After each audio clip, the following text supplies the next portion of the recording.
many times have you had a piece of furniture and you just don't know what to do with it? Like you've looked at it and you've stared at it and you've researched it and you've been trying to find some sort of inspiration and it's just like nothing is coming to you. Well, if you're like me, this happens all the time.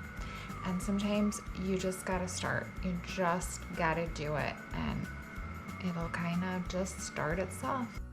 Hey you guys, welcome back. This video is part of an open collaboration hosted by myself and co-hosted by Diana from First Rain Furniture. This challenge theme was picked by Diana because she was round 2 winner. So she chose French provincial floral.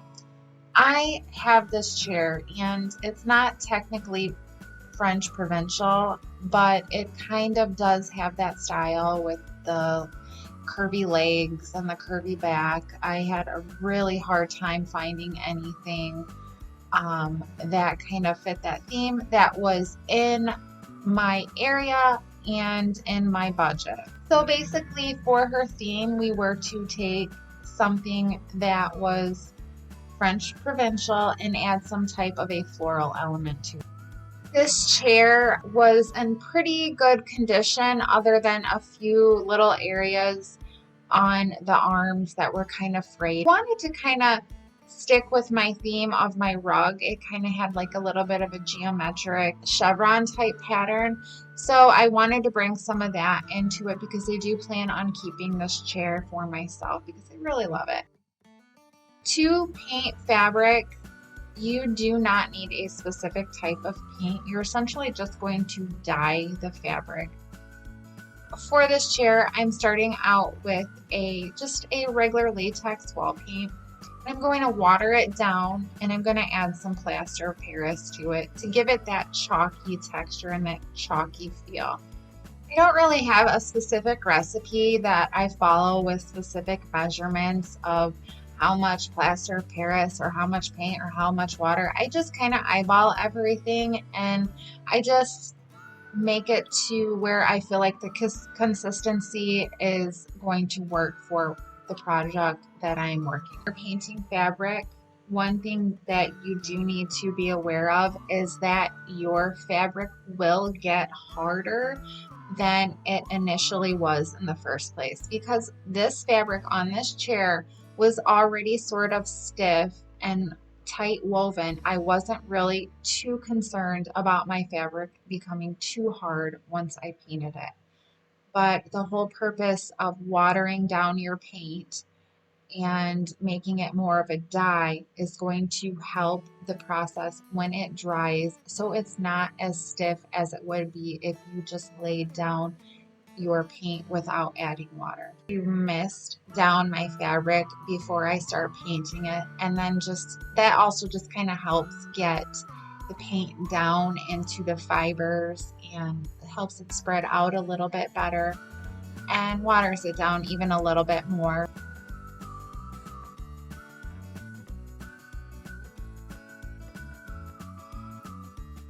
I really had no clue what exactly I wanted to do with this. I just started it. I told myself I'm never ever going to get anything done unless I just start it. Like just do it, Crystal. Just start the dang project and let it create itself.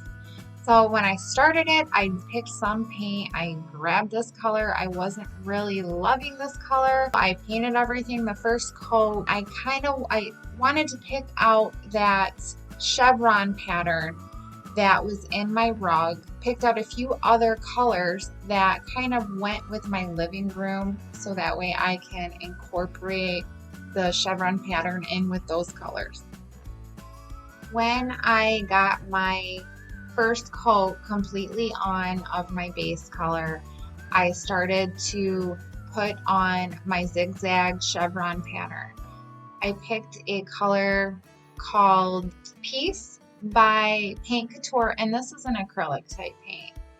I actually did not water this down. I just misted my fabric or my paintbrush and I just started going in my zigzag pattern, and that's kind of when I started to see the whole picture, and I really wasn't loving my base color, which is a mist tint paint that I can't give you guys the color name because it was just an oopsie paint that I picked up from Lowe's or Home Depot or something.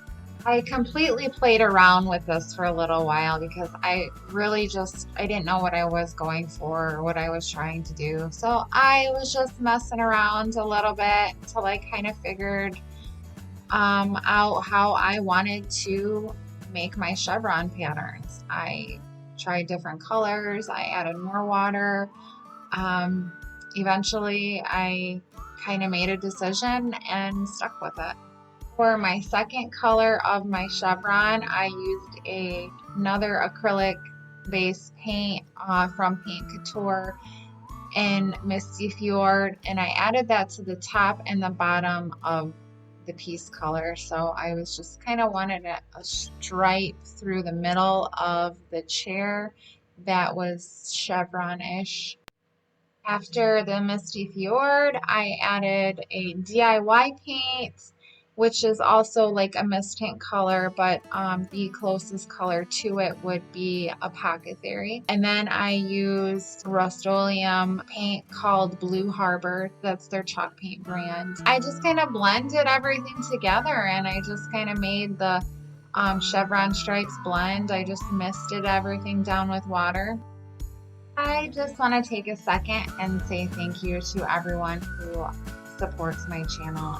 I appreciate it so much. And I also want to thank all the participants that are in this challenge and have done this challenge in the past. It means so much to me to have you guys come along and just see all your beautiful creative work that you do, for sharing all your creativeness with the YouTube world. So make sure you check out the playlist for all the other participants, and I will link that at the end credit of this video. It will be linked in the description, and if you click that hashtag Unique Antique Challenge, that will take you to all the videos as well.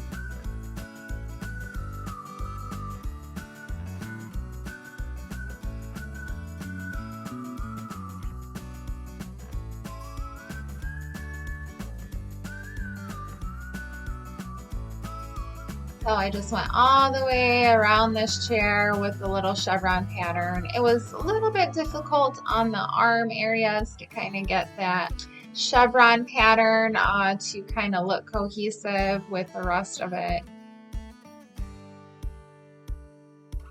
Going back to the whole thing where I had no idea what I wanted to do with this piece, it was finally starting to kind of come together. And sometimes you just got to start the project and it kind of just starts creating itself. It was challenging to get to the point where I could even start. It was like fear or something. I was afraid that it was going to ruin it. I was afraid that I was going to mess it up. It wasn't going to look good.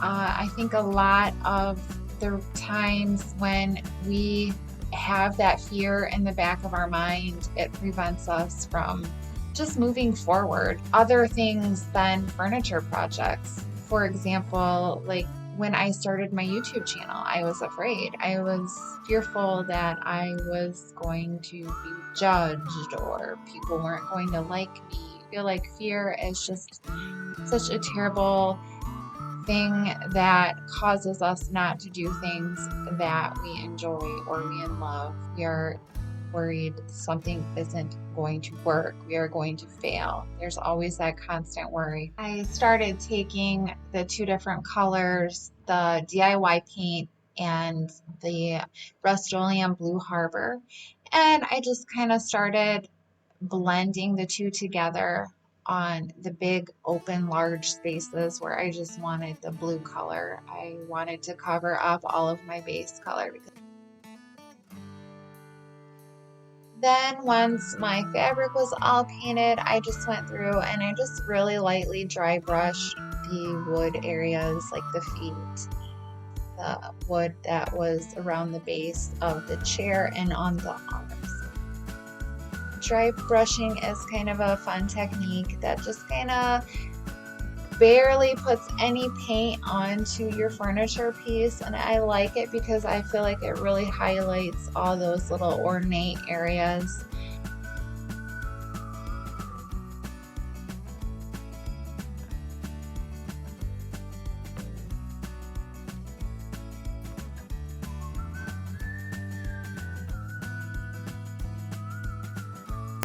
I needed to bring in some type of a floral aspect for the challenge.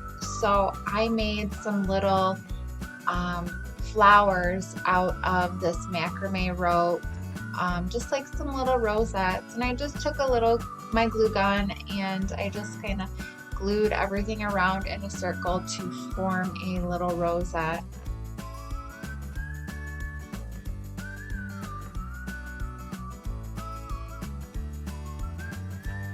My plan was to use these little handmade flowers to cover up the wear and tear on the arms of the chair where the fraying was. I made them in all different sizes as well. When I had all my flowers made, I laid them out onto the chair to kind of get an idea of what they looked like. And I wasn't loving how they were all just one color. I felt like it was just too standout-ish, I guess. So I decided to paint some of them. I painted some of them in the DIY paint and some in the Paint Couture paint. And I added some white wax to kind of highlight some of the areas. For the leaves, I used a felt material, and I just kind of cut them out in a leaf-ish shape. So they were all varied sizes, and they all kind of looked a little bit different. I didn't use a pattern or anything like that. I just cut them out kind of how a leaf would look. And I used 2 different colors of felt. I laid everything out, kind of decided how I wanted it all to look before I used a hot glue gun and I glued everything on. All right, you guys, and that's it. I would love to hear your thoughts and let me know down in the comments.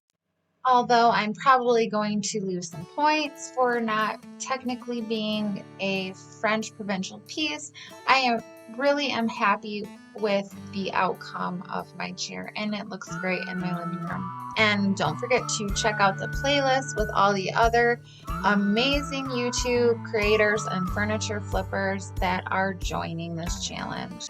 And if you are interested in joining the future challenges, then check out the details below. I will have everything listed there, how you can get on board and you can become part of the Unique Antique Challenge.